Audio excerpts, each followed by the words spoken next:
Alright guys, welcome to the kitchen. So I already have my Yugo SKS disassembled. So we have our gas tube and our piston.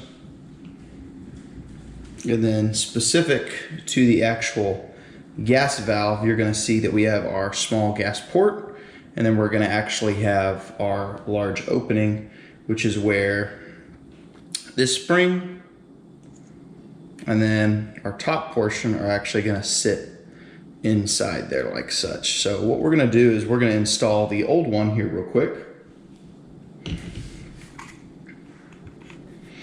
so that you guys can see how much wiggle we're having, which is leading to the gas escaping, which is why I think the oversized is going to fix my cycling issues. So gas valve's installed. All we're going to do is slide this into place. And then we do have a little latch here on the side. Tons of YouTube videos on that. All you're gonna do is slide that down until you're at your dimple. So we are now good to go, minus I've installed this, or uninstalled this. I was having some cycling issues, so we're trying to just isolate. So no problem. But you will notice, I don't know if you guys can hear that on camera or not, but I'm actually getting back and forth movement because this is not sealing correctly here. And maybe I'm having gas escape somewhere inside there where this is meeting, maybe on the back where this is meeting from this one to this section. I mean, it could be a whole gambit of stuff. What we're gonna do now is disassemble this, install our oversized. You're gonna see this disassembly and reassembly process real quick. And then we're gonna take this to the range, and then we're gonna see if that fixes our cycling issues. So reverse order, we're just gonna pull that pin up.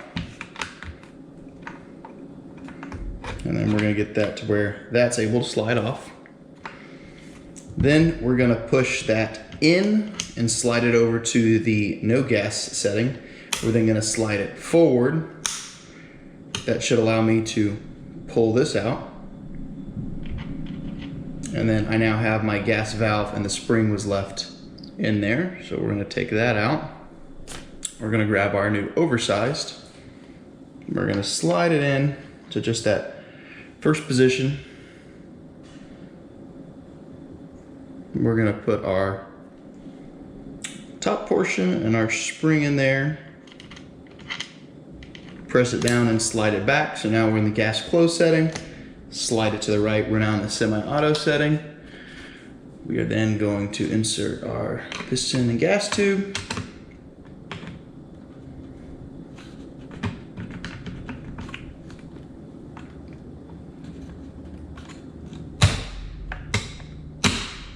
All right, give it a little tap, and then we're gonna press that down to where that is sitting back in that dimple again. So now we have our new gas valve installed, and what we're gonna do is we're gonna see you on the range. All right guys, we are here on the range. We are at the Ranch TX in Eagle Lake, Texas. What we have here is I have my old gas valve that we took out, and then we have our replacement gas valve that is stainless steel from Murray's Gunsmithing installed. So we can see tight. What we're going to be using is 123 grain wolf. And since we do not have our magazine inserted, because I was having issues with feeding on that, what we're going to do is just take one round. We're going to see if this cycles. And insert it into our chamber. All right, and then we're going to see if this cycles. We are on our semi setting.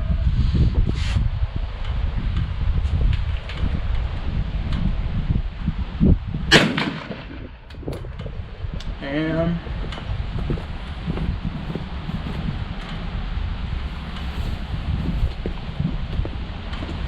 there we go.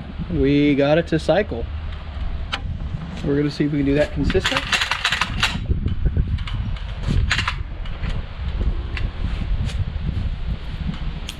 Let's see if we can try it again.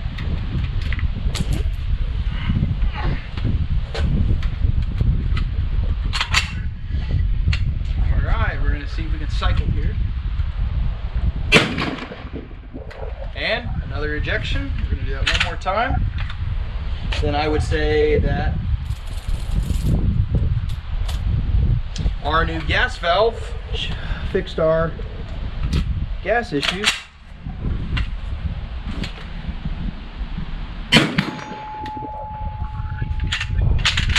Alright.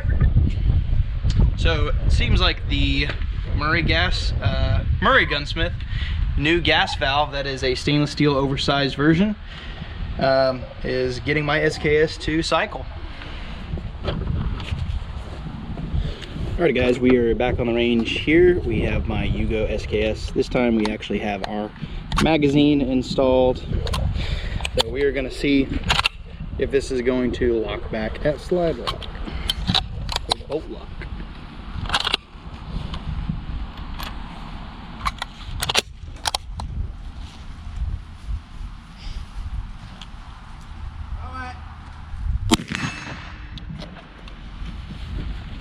Alright, we did achieve bolt lock. So what we're going to do is we're going to see if we can do 2 rounds and see if we'll get it to cycle. Put 1 round in. We got 2 rounds in. Alright.